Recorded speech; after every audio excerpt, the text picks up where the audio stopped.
गरीब गरीब मतलब राजनीतिक दलों का वोट बैंक और सत्ता के सिंहासन को हासिल करने का मुख्य स्तंभ। न जाने कितनी ही सरकारें आईं और सत्ता सुख की मलाई खाकर चली गईं, पर गरीब मजदूर वर्ग बदहाली का जीवन तब भी जी रहा था और अब भी जी रहा है। जब से देश प्रदेश में लॉकडाउन लगा है, तब से गरीब मजदूर वर्ग अपने परिवार का भरण पोषण करने में असहाय है। निर्लज्जता की हद ही तो है कि राजनेता व सत्ताधीश इस मुद्दे पर राजनीति करते नजर आ रहे हैं। कहा जा रहा है केंद्र सरकार द्वारा दूसरे प्रदेशों व शहरों में फंसे इस वर्ग को इनके घर पहुंचाने सरकार चिंतित है और पूर्ण व्यवस्था कर इन्हें बसों ट्रेनों से घर पहुंचाया जा रहा है। लेकिन वास्तविकता के धरातल पर कुछ और ही नज़र आ रहा है। तपती धूप में मासूम बच्चे अपने माँ बाप के साथ मालवाहक ट्रकों में जानवर की भांति लद कर अपने घर पहुंचने की जद्दोजहद में लगे हैं। ऐसा ही नज़ारा जौलपुर के अंधमुख बाईपास में देखने को मिला, जहां भूख प्यास से बिलखते सत्ताधीशों के वोट बैंक गरीब मजदूर वर्ग सरकार की करनी और कथनी को दास्ता बयां कर रही थी।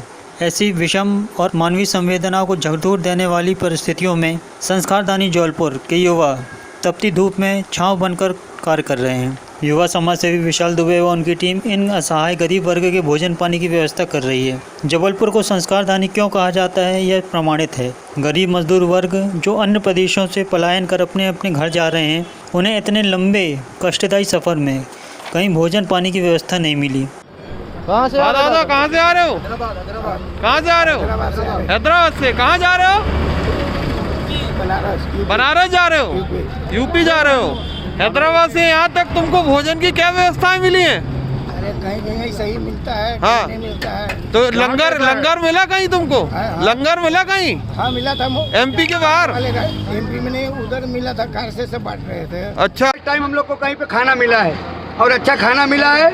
सैनिटाइज होने के बाद हम लोग को खाना मिल रहा है अच्छे ढंग से।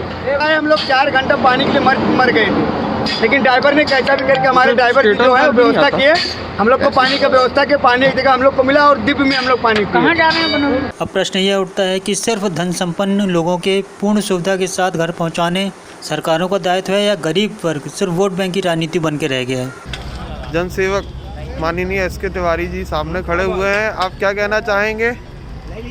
ये जो लोग इतनी दूर से सफ़र कर रहे हैं ट्रक पे, बसेस पे, 50-50, 100-100 की संख्याओं में, इनका सोशल डिस्टेंसिंग का तो कोई पालन हो नहीं रहा है। अब क्या बोलेंगे आप? सोशल डिस्टेंसिंग का पालन उस जगह पे होता है जहाँ पे एक लिमिटेड दायरे में लोग हों। हाँ, यहाँ तो अनलिमिटेड दायरे में है। जितने दूसरे देशों की आबादी है उतने लोग तो महाराष्ट्र में है। हाँ। सिंगापुर जैसे देश में 50 लाख की आबादी है, हमारे यहाँ के 50 लाख लोग एक महाराष्ट्र में पड़े हुए हैं। हाँ। जिनको महाराष्ट्र से अपने घर आना है। तो इसलिए बहुत से ऐसे देश हैं जो जिन देशों की जितनी आबादी है उतने लोग, कई देशों के बराबर लोग पलायन, मतलब यहाँ से वहाँ प्रवास पे जा रहे हैं। प्रदेश सरकार द्वारा और कैसी और क्या सुविधाएं उपलब्ध करानी चाहिए? प्रदेश सरकार के हिसाब से जो उनके हिसाब से सुविधा होती है वो होती है। हाँ। क्योंकि क्या है, आदमी जो भी प्रशासनिक अधिकारी हैं, शासकीय अधिकारी हैं, हाँ। ये लोग क्या है 40-45 दिन से इस कार्यक्रम में लगे हैं। कहीं ना कहीं तो चूक हर आदमी को होती है। अगर एक बाप की 4 संतान होती है तो चारों का ही एक साथ चारों की पूर्ति नहीं हो सकती है। किसी को अगर मान लो ज़्यादा चाहिए तो थोड़ा थोड़ा करके पूर्ति कर रही। इसी तरीके से स्टेट गवर्नमेंट भी कर रही, सेंट्रल गवर्नमेंट भी कर रही, अपने अपने दायरे पे सारे लोग कर रहे हैं। नहीं, वादे तो कर रहे हैं, लेकिन उनको कोई बसेस की सुविधाएं तो अगर होती तो ट्रक में 50-100 भर के थोड़ी ना जाते। ये तो बिल्कुल झूठा आश्वासन है ना। नहीं, बसों की सुविधाएं हैं, हाँ, मगर बसों की सुविधाएं एक सीमित दायरे पे है। क्योंकि आज के समय पे बहुत से बस ऑपरेटर भी हैं, जो लोग भी हैं, ड्राइवर, बस ऑपरेटर अगर बोल भी रहा कि हम आप बस आपको जाने तैयार हैं, तो बस में ड्राइवर जाने तैयार नहीं है डर के कारण। ये अगर कोरोना की बीमारी ऐसा थोड़ी है कि ड्राइवर भर के लिए है। जो मंत्री अभी से ऐसे डरेंगे तो आगे कैसे लड़ेंगे भाई? अभी ये तो डरेंगे ही डरेंगे ये लोग। माननीय प्रधानमंत्री जी तो बोल चुके हैं कि अब इसके साथ जीने की आदत डालनी पड़ेगी। ठीक है, मगर कौन डाल रहा? आज तक कोई नेता, अभिनेता, कोई ऐसा आया जो रोड पे, मैदान पे जिस तरीके से यहाँ के लोग लगे हुए हैं, एक आगे लंगर चल रहा है, एक और उसके आगे लंगर चल रहा है, यहाँ चल रहा है, इस तरीके से ये आज तक कोई नेता देखे? हमें कोई विधायक, कोई सांसद, कोई प्रतिनिधि, कोई देखा आज तक? कोई नहीं देखा। फिर अब घरों में, जो बस्तियों में राशन बांटना एक अलग मैटर है। और ये इस तरीके का काम करना ये एक अलग इशू है। यहाँ पे आके देखें ना, यहाँ पे आके करवाएं। सही बात। भाई इतने समय पे इतना पैसा कमाया है, सब कुछ किया है, कम से कम आके कुछ तो ऐसा करें कि लोगों को लगे कि हाँ यार ये लोग कुछ कर रहे हैं। ठीक है। ये तो हम जो समाज सेवी संस्थाएं हैं ये आगे बढ़ के आ रही है, नहीं तो लोग कोरोना से बाद में मरते, पहले भूख से मर जाते, प्यास से मर जाते। अगर ये सामाजिक संस्थाएं और इनको शासन को प्रशासन को इनको तो ये सोचना चाहिए, और इन लोगों को जितनी सामाजिक संस्थाएं हैं इन लोगों का इनको अभिनंदन करना चाहिए, इनका तिलक करना चाहिए कि कम से कम ये लोग आप लोगों की समस्याएं कम कर रहे हैं।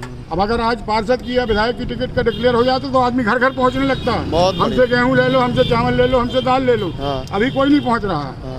आप क्या कहना चाहेंगे? जो हो रहा है संस्था कर रही है, बहुत अच्छा कर रही है। हाँ, आगे खूब करें, हमारा के लिए सहयोग हमेशा निरंतर बना रहे। चलिए ठीक है। जैसा देख रहे हैं जो संख्या है प्रवासी मजदूरों की जो दूसरे प्रदेश से आ रही है वो रुकने का नाम नहीं ले रही है, और काफ़ी लोगों का सरकार के तरफ जो रुख है वो बहुत अच्छा भी है और बहुत बुरा भी है।